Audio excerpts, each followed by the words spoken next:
Hi everyone, welcome back to my channel. Thank you so much for joining me on this video.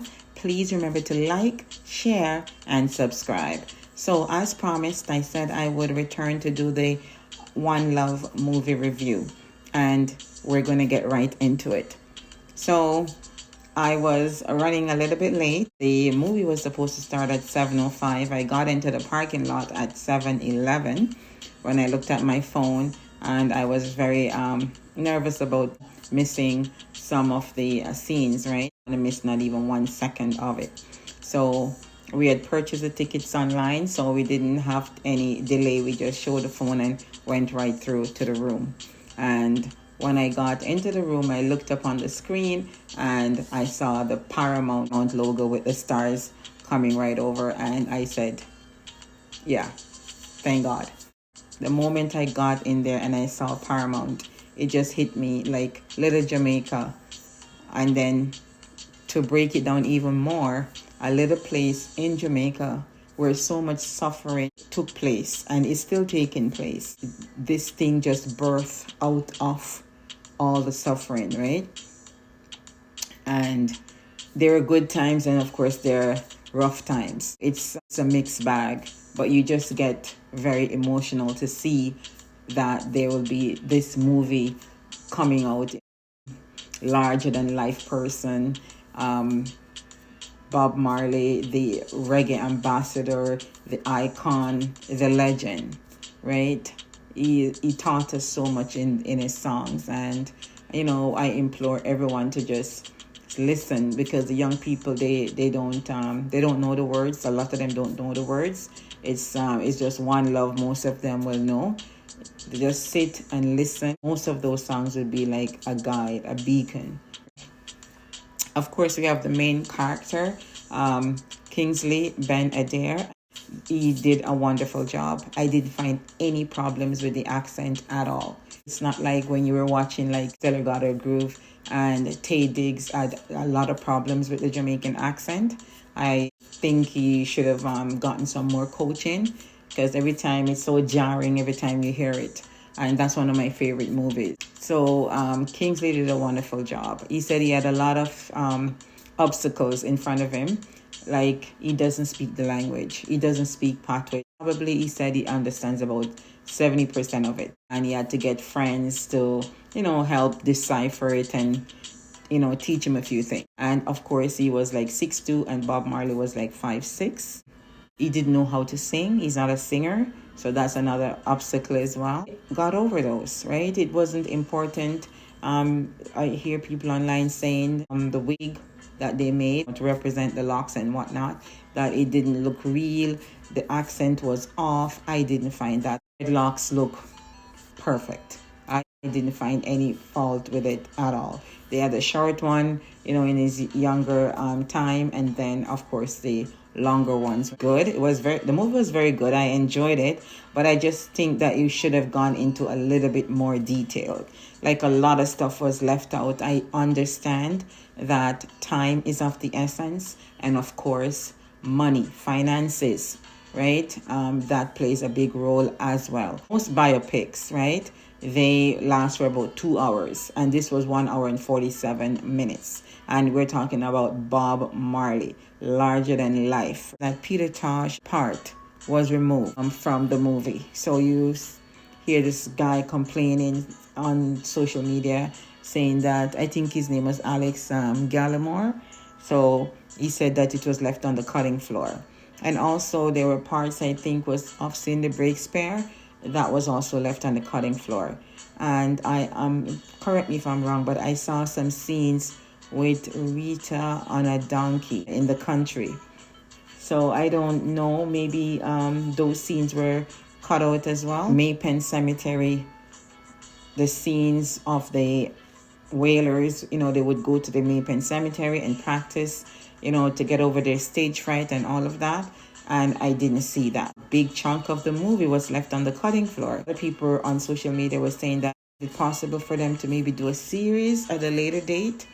Even Alex Gallimore was asking to probably put those scenes that were left off, could be used in the future to create a series. Maybe something like a 5 or 6 episodes, because Bob Marley's life, it is probably very hard to tell his story in 1 hour and 47 minutes. I think Faye Ellington did an excellent job. There were like 9 other coaches. There were 9 other coaches from the University of the West Indies that were responsible for dialect training, how to get the patois right, body language. They got it. I didn't have any issues at all. Remember, they have to get like people with experience, acting experience, to do this, right? A big budget film, and they want to make sure that it is successful.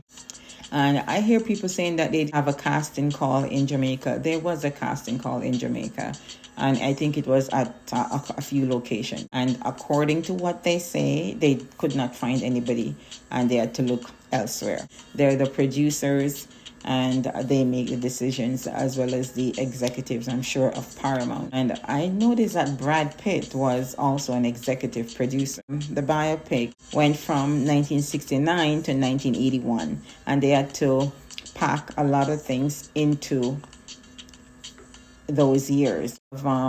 Extend the concerts a little bit longer, show especially the younger people what went on at the One Love concert and also at the Smile Jamaica concert. And I also think they could have showed us a little bit more about Bob's life. Don't have to necessarily see cradle to grave, because they were trying to avoid that. Please show us some of his country life and show us how he came to Kingston, first record being done. Just thought a little bit more details, like it was just centered around the music mostly.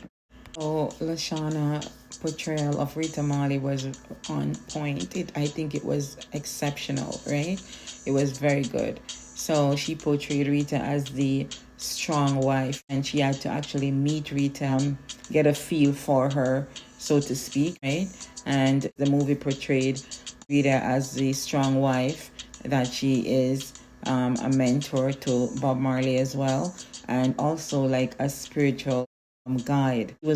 She was one who played a great role in him becoming a Rastafarian. Marley wrote Exodus while in exile at the Compass Point studio in the Bahamas, and then he left the Bahamas and went to London and finished it in London. Scenes down by Trenchtown, wow, it just hit you. It of course, it's nostalgic. It brought back memories, and of course, you can't help but remember certain things, right? So yeah, I went to preschool on 7th Street, and we were living at 9th Street and Collie Smith Drive. Scenes were jumping around, right? It changes a lot, right? As soon as you start to get into something, it changes something else, right? But overall, I think the movie was good. I would give it a 8 out of 10. It was very good. I enjoyed it. The voice that was used, of course, it was Bob's voice, because Kingsley Benadir could not sing, so there was no problem there. Oh, I guess you know this. You know how the thing goes. There's lots of struggle, right? Everything that they wrote, songs that they sang, is life. You couldn't have done it with that being fake. They lived it. They went through it. And it is true, right? Because a lot of people used to just drink water and go to their beds, right? I've seen it on interviews. A lot of people are saying that they just go outside and drank some water and go into bed because there was just nothing to eat. There was nothing. Like, there was a lot of sufferation down there. And out of that sufferation, this came, right? The music came out of it. It's like you couldn't get one without the other. I enjoyed the movie. We went there and we had a good time. Love to see a series as well. Slower pace, right? And with more information, especially for the younger people. Kudos to everybody who made this film happen. I think they said they tried to do it before a few years back and it never materialized, and now it has materialized and it's out in the theaters, so go and see it. It was just wonderful. Like my little country, my little Jamaica, so many people came out to the theaters to see it, and when I looked around, most of the people were Caucasian. It was just a handful of us that were there. You know, it looked like they were enjoying it. At the end of the movie, they were singing "One Love" and they were clapping. Joyous moment are in there. You can tell that they enjoyed the film. So go out and see it, and I'm sure you won't regret it. Thank you so much for joining me on this video. Please remember to like, share, and subscribe. Take care of yourself and others, and join me for the next video.